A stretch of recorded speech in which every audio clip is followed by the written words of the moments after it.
Você ouve agora na Rádio Zucatuga, Encontro Cultural. Rádio Zucatuga. Olá, você que nos acompanha no programa Encontro Cultural, quinzenalmente na Rádio Zucatuga. Hoje conversamos com Edson Ataíde, que ganhou os principais prêmios internacionais para a publicidade portuguesa, atuou durante alguns períodos junto à política, escreve diversos gêneros literários para diversos meios, é presidente da FCB, uma das principais agências em Portugal. Tudo que faz é movido pela paixão. E quando não há mais envolvimento e prazer, não tem dúvida em redirecionar sua rota. Edson, é um enorme prazer bater esse papo com você. Agradeço muito por nos receber e, por favor, me corrija se eu tiver cometido algum equívoco na apresentação a seu respeito. Olá, obrigado pelo convite, obrigado aos ouvintes. Não me parece tudo correto e até bastante elogioso. Obrigado. Você que é um grande contador de história, tem também uma história de vida bem interessante, começando muito cedo na publicidade, vindo jovem para Portugal, tornando-se presidente de uma grande agência apenas 2 anos depois de ter sido contratado. Conta pra gente, como é que foi esse processo, a decisão por Portugal, a chegada, a adaptação e tudo mais? A decisão de sair do Brasil, ela foi mais importante do que a decisão de para onde eu iria, né? Eu fui um jovem na década de 80 no Brasil, apanhei a eleição do Collor de Mello, e isso foi fundamental para a minha decisão de querer fazer qualquer coisa em qualquer lugar onde houvesse um pouco mais de oxigênio para respirar do que aquele país naquele momento. Tinha uma hiperinflação, tinha muita violência já nas grandes cidades e tinha um ambiente político de cortar a faca. Tudo diferente de hoje, como é óbvio, né? Hoje está tudo tranquilo. Mas enfim, e calhou de eu pensar, não, acho que eu tenho que, de algum jeito, começar a minha vida profissional, quer dizer, dar continuidade a ela. Eu já trabalhava desde muito cedo, mas que eu achava que não, que se calhar eu deveria tentar alguma coisa fora do país, tinha 20 e poucos anos, e aí, por questões linguísticas, digamos assim, né?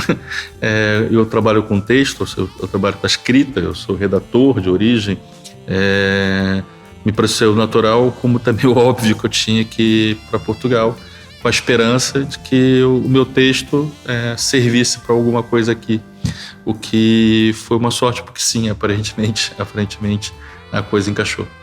Ah, que bacana. Depois de tantos anos em Portugal, você ainda se sente imigrante ou já se sente em casa? Como é que é isso para você? Acho que se sentir imigrante é uma obrigação que eu tenho que ter, independente de eu pensar mais no assunto ou não. Confesso que quase 30 anos depois, é natural e normal que eu me sinta integrado a 100%.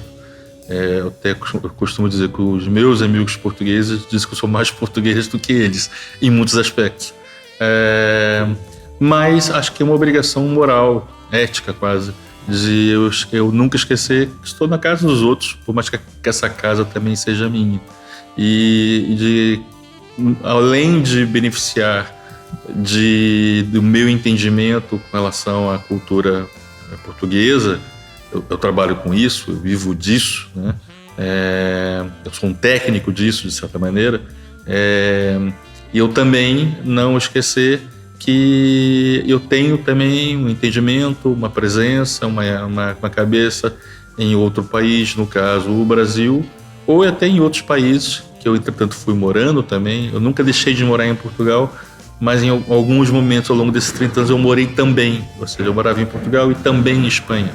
Eu morava em Portugal e também no Brasil, morava em Portugal e também nos Estados Unidos.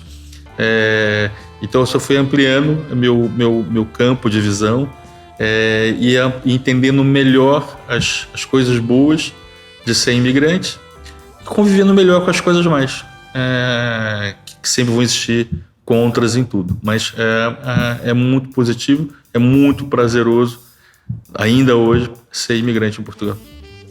Daquela época que você chegou em Portugal, né, até hoje o mundo mudou completamente, né? Mas o que muda efetivamente para o brasileiro que está chegando hoje em relação àquela... Para mim é até difícil, né? Porque acho que o país não é exatamente o mesmo. do que era há 3 décadas, mas também o mundo também não era, né? Não é igual. E o Brasil não é igual, se bem que o Brasil de hoje ele tem mais parecências com esse Brasil dos anos 80 do que dos anos 90, por exemplo. Quando o Brasil entrou numa certa calmaria política e econômica, ele tornou-se um país até curioso para mim, porque eu nasci num país em crise, saí de um país em crise. Ver um país que não estava em crise, para mim, era curioso, né? Era novo. O que não mudou de positivo, acho? Eu acho que vale a pena sublinhar isso. Mudou porque Portugal também saiu da sua grande crise. Essa conversa, se fosse tida há 6 anos atrás, seria diferente, mas saiu da sua grande crise, voltou a ser um país que tem esperança, ou seja, que tem oportunidades, continua sendo um país que para vencer você precisa ter boas ideias, mas precisa também ter muito trabalho. Um brasileiro que pensava errado, que era fácil sair do Brasil e dar certo em Portugal há 30 anos, há 10 e hoje, né? Não é, e não é suposto ser, não é suposto ser mais fácil para quem chega do que para quem já nasce aqui. É suposto ser tão complicado quanto, acho que essa até seria a terminologia correta, né? Não precisa ser mais, mas tem que ser tão quanto. Então, para quem chega sabendo que Portugal não vai ter capacidade natural de preencher todos os seus sonhos, responder a todos os seus anseios e entregar um pote de coisas mágicas, se não vier com essa ansiedade, então é um bom lugar para vir, né? Que vai poder ter dias bons, dias menos bons, correr atrás, com um pouco de sorte e trabalho, dá certo. Acho que para qualquer pessoa, seja brasileiro ou não, parece uma coisa interessante. E sabendo que hoje em dia no Brasil nem isso é muito claro, né? Acho que estando em dificuldades grandes, que sejam passageiras, que espero que passem, né? Ter um país onde você pode pelo menos cuidar de si, sabendo que não vai estar ele te puxando para baixo nesse momento, já me parece muito bom. Uhum. E você vê diferenças no perfil da comunidade brasileira daquela época para o perfil da comunidade brasileira hoje, que chega hoje? Dizem que sim, mas eu confesso que eu não... desde daquela época, assim, eu nunca, por natureza própria, né, eu nunca fiquei ligado ao núcleo ou chamada, não sei como é que chama, colônia brasileira. Há brasileiros espalhados por todo o país, mas, na verdade, há lugares onde você pode encontrar mais facilmente. Até por natureza do meu trabalho, eu acabei me aculturando muito, muito facilmente. Então, dizem que sim, eu não consigo ver tanta diferença, mas vou também percebendo, né? Ter chegado gente um pouco mais velha do que antes, e parece que sim. Ter chegado gente com mais posses do que antes, também dizem que sim. E no mínimo também há essas pessoas. Eu sou de outra geração, de outro momento, né? Eu cheguei com 24 anos com uma mão na frente e outra atrás. Então não dá para me enquadrar o brasileiro que chegou em Portugal cheio de dinheiro no banco e veio curtir um país socialista sendo de direita. Não. Eu definitivamente não estou dentro desse enquadramento. E também posso dizer... Mas continuo vendo gente jovem chegando, então não vou dizer que mudou completamente. Talvez tenha chegado também outro tipo de gente que antes não vinha, ou vinha muito pouco. Uhum. E como é que você vê a integração dos brasileiros? Até você falou na comunidade, uma terminologia não muito bem identificada, mas como é que você vê assim, em termos dessa adaptação, de convívio, das reconstruções culturais mútuas aí, né, também com a comunidade portuguesa? Eu tenho uma visão muito, muito pessoal, né? Ou seja, sim. Eu até para me dedicar a aprender, que também tem a ver com o meu trabalho, tem a ver com a minha vida, né? Até para aprender muito a cultura portuguesa, eu realmente deixei de mão a intenção de manter o contato com o Brasil via as pessoas de cá. Ou seja, não é que eu evitasse o brasileiro, não chega tanto, mas também não procurava. Se calhar estava mais curioso de ir na casa do Alentejo do que num churrasco de brasileiro. se ela provavelmente tivesse escolhido só pelo convite, não pelas pessoas, sempre optei mais pelo lado de descobrir mais da cultura de Portugal. O que eu nunca perdi contato e só aumentou com o tempo foi com o que se passa no Brasil. Desde quando eu cheguei, né? Em que eu fazia questão de comprar o meu jornal de banca com uma semana de atraso, né? E às vezes mudava o jornal. Houve umas épocas que chegava o Globo, outra época que chegava o Folha de São Paulo, outra época que chegava o Estado de São Paulo. Então eu ia mudando. Teve uma época que só chegava a Veja, com 2 semanas de atraso. E era o que havia, e eu ia me alimentando com aquilo, independente se o jornal era de esquerda ou de direita. Eu queria saber o ponto de vista do Brasil visto pelos brasileiros. Hoje em dia eu ouço rádios brasileiras todos os dias, eu vejo novela brasileira todos os dias. Bem mais fácil. Através dos canais digitais, e assim eu vou alimentando alimentando esse entendimento e esse olhar, que para mim é mais relevante do que, para mim especificamente, é mais relevante do que saber o que A ou B está dizendo do Brasil, e também não está lá, que nem eu, e esse cara está menos, né? Apesar de ser brasileiro, digamos, há mais tempo do que eu, saber menos do Brasil do que eu, né? Claro. Porque as redes sociais também tem essa coisa, eu tenho muita gente do Brasil nas minhas redes sociais, é meio, digamos assim, e que acaba também me alimentando com o que elas vão dizendo, e que vão vivendo também, né? E qual a imagem que você acha que os portugueses têm de nós brasileiros? Curiosamente, acho que não mudou muito desses 30 anos. Porque é assim, se o brasileiro sai de um desconhecimento para algum conhecimento, eu vi nessas 3 décadas acontecer isso. Hoje em dia é fácil, natural, você encontrar referência a Portugal no dia a dia dos mídias brasileiros.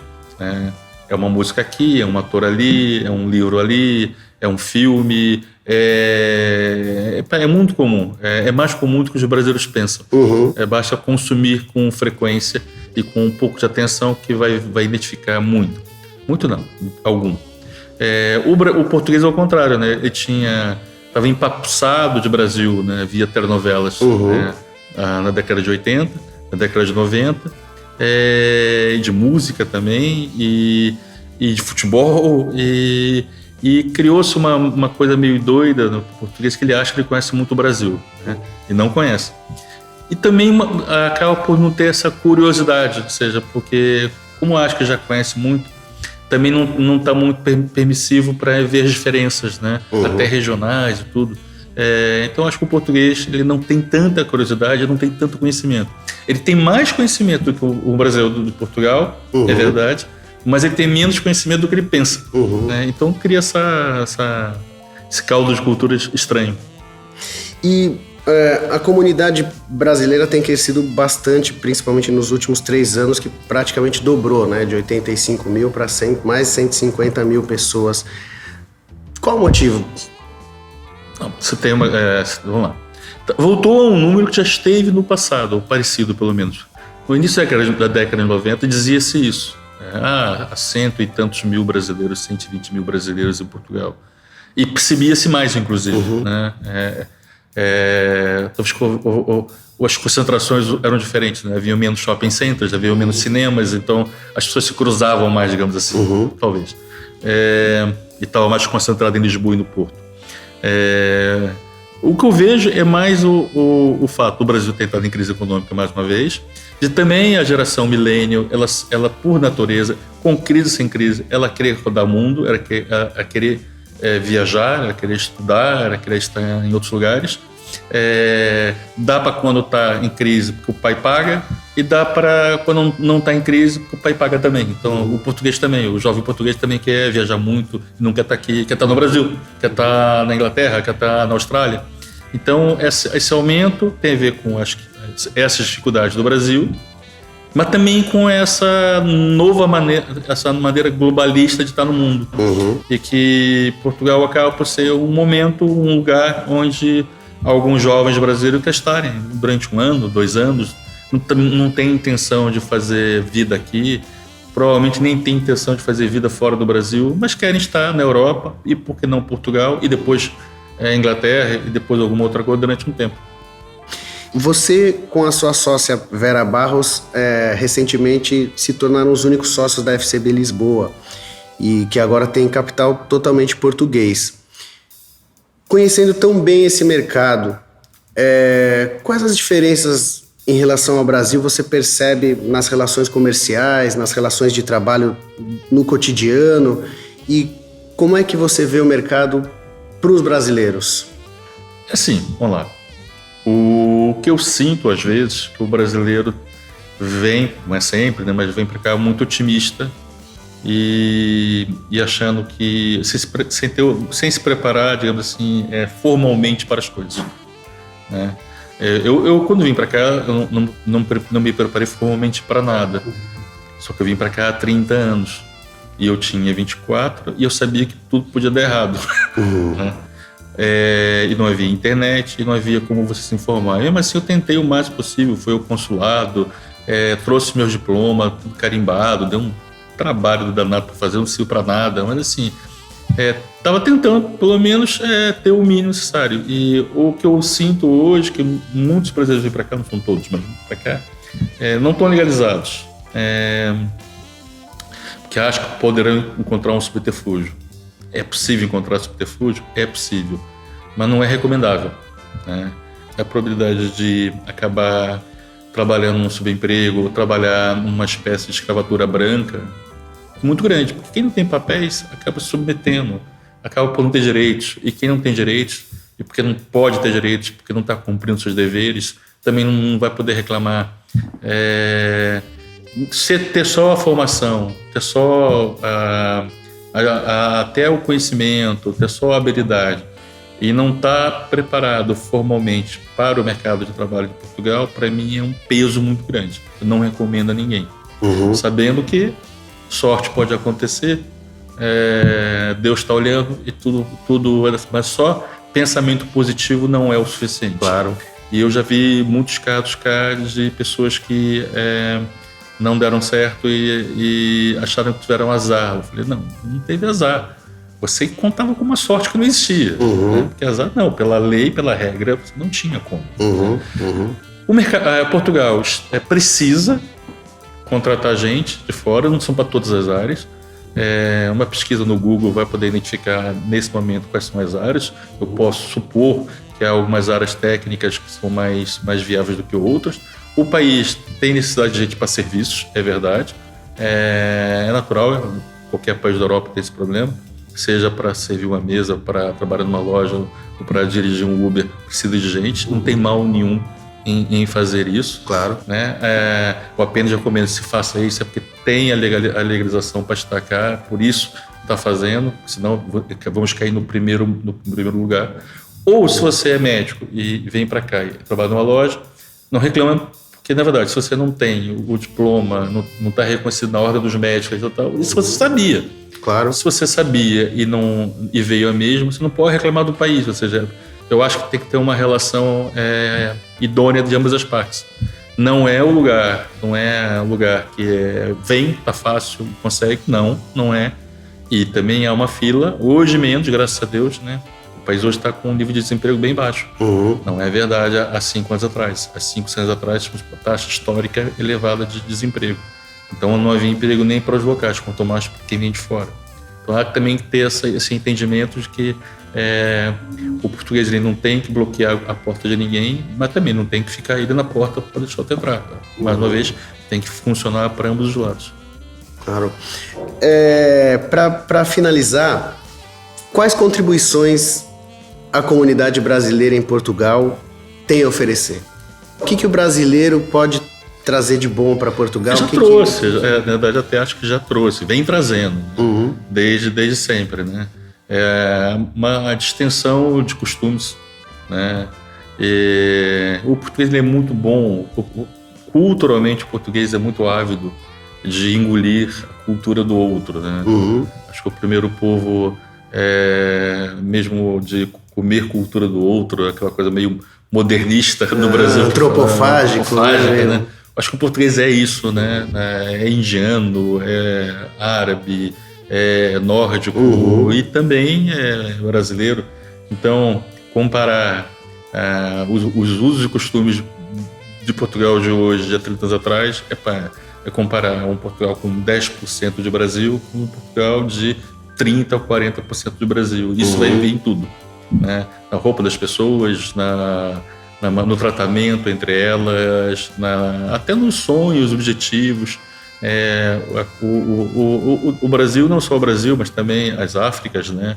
Os angolanos, os cabo-verdianos, né? Mas o Brasil também, né? E muito, né? Trouxe esse lado menos europeu e mais aberto que o português tem. Então, sempre. Há uma coisa que é engraçada, né? Que é o português, ele se julga muito triste, por um lado, e também se julga muito alegre por outro. E o português está certo nas duas coisas. Eu acho que o Brasil ajuda a sublinhar esse lado mais latino, aberto do português.